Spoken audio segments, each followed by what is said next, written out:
All right, so this may be controversial to some, but I believe some people will find it beneficial.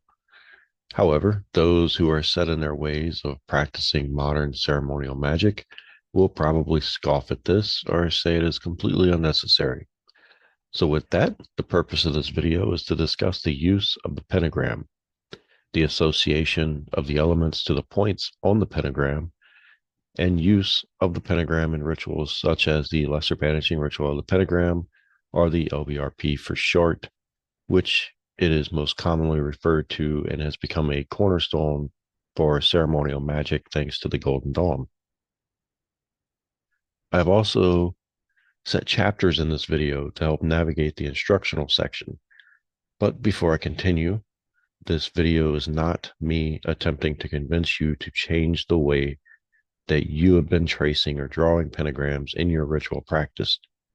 I am only sharing what I have found to be useful and more effective within my practice and the reasoning I have concluded for that. Now, when I first began my journey into the occult and magic, the Golden Dawn caught my attention quickly, and I was fascinated by it. Even though I did not care for the use of the Judeo-Christian names or Hebrew, I wanted to work with the LBRP. But when I looked at the instructions for drawing the pentagrams, it made no sense to me, and I'm going to explain why. For this explanation, I'm going to use the most common configuration of the elements on the pentagram, with spirit at top, going clockwise around the pentagram to water, fire, earth, and air. So the Golden Dawn's method of drawing and invoking pentagram was for you to begin at a point closest to spirit and trace in the direction of the element you are invoking. However, for the top points of water and air, you would draw away from air towards water to invoke water, and away from water towards air to invoke air. This would mean that the invoking air pentagram is the exact same as the banishing water pentagram. This was a problem for me and was something that I was hung up on for quite a while. I'd always felt that it was being overcomplicated and had my own opinion on how the pentagram should be traced, which at this time I had never seen anyone suggest what I believed to be a better way. It wasn't until I learned that Monty Plaisance published a book back in 2001 by Wiser Books titled Reclaim the Power of the Witch. Reading this book, I found that what I had thought made sense all along. Now, I am aware that there are others out there that have suggested what I am about to suggest, but it was this book that I first saw it put into writing. Monty gave a set way of drawing the pentagrams with a total of 10 different possibilities. These include 5 invoking pentagrams and 5 banishing pentagrams. To do this, you would simply begin at the point of the element you are intending to invoke and trace clockwise, not in a circle, but along the lines of the pentagram itself. Therefore, if you are wanting to invoke spirit, you begin at the point of spirit and trace to fire, then to air, to water, to earth, and then back to spirit. Of course, this changes if you alter the placement of the elements on the pentagram itself, which I'll discuss later in this video. So this made sense to me, and I've used it for many years now with great success. If you're like me, then this makes sense to you as well, especially since when working in a ritual, you do so in a clockwise or deocel manner to call in, and when you want to banish afterwards, you work counterclockwise or widdershins to do so. So why not use the same concept when it comes to drawing the pentagrams? If anyone watching knows why the Golden Dawn uses the method they do, please drop it in the comments. I would like to hear. So let's look at examples of what each of these pentagrams would look like. For an invoking spirit pentagram, you would begin at the top point of spirit, trace clockwise to fire, continue to air, water, earth, and back to spirit. For an invoking fire pentagram, you would begin at the point of fire, trace clockwise to air, continue to water, earth, spirit, and back to fire. For an invoking air pentagram, you would begin at the point of air, trace clockwise to water, continue to earth, spirit, fire, and back to air.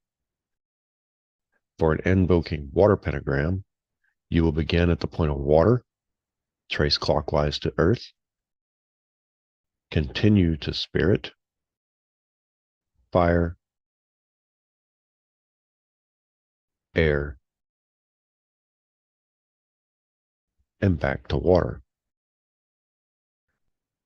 And lastly, for an invoking earth pentagram, you will begin at the point of earth, tracing clockwise to spirit, continue to fire, air, water, and back to earth. So now the banishing pentagrams are done in the same exact manner, simply reversed, going counterclockwise or Witterson's. So the banishing spirit pentagram begins at the point of spirit, and instead of going towards fire, it goes towards earth, continues to water, to air, to fire, and back to spirit. The banishing pentagram of fire begins at the point of fire, and instead of going towards air, it goes towards spirit, continues to earth, to water, to air,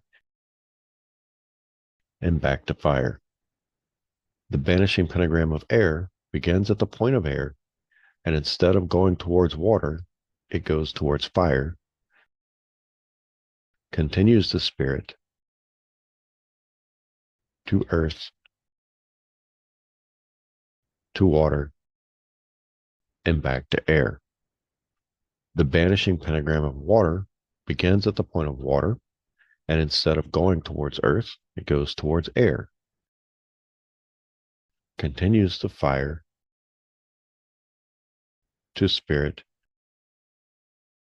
to earth, and back to water. The banishing pentagram of earth begins at the point of earth, and instead of going towards spirit, it goes towards water, continues to air, to fire, to spirit, and back to earth. Now that covers each of the 10 pentagrams in that specific way of working with them. So let me know what you think. If you have been using these already, how have they worked for you? And if you've always used the traditional method and decided to try this, let me know how they work compared to the other method. But moving on with this video, last week I made a video discussing the order of the elements within the magical circle at the cardinal points. So now I want to bring up the position of the elements as they are on the 5 points of the pentagram. The order that I have been using for this video is probably the most common alignment, which is why I've used it to explain these things. However, why are the elements attributed to the points that they are? Simply put, it is the order of the elements as they came into existence. Therefore, this order may vary depending on the tradition using the pentagram. Since traditions have different thought processes on this topic. However, as I've said, the most common alignment that I've seen has been the one used in this video so far. But now I'm going to share with you a different alignment, the one that I use and the reasoning behind it.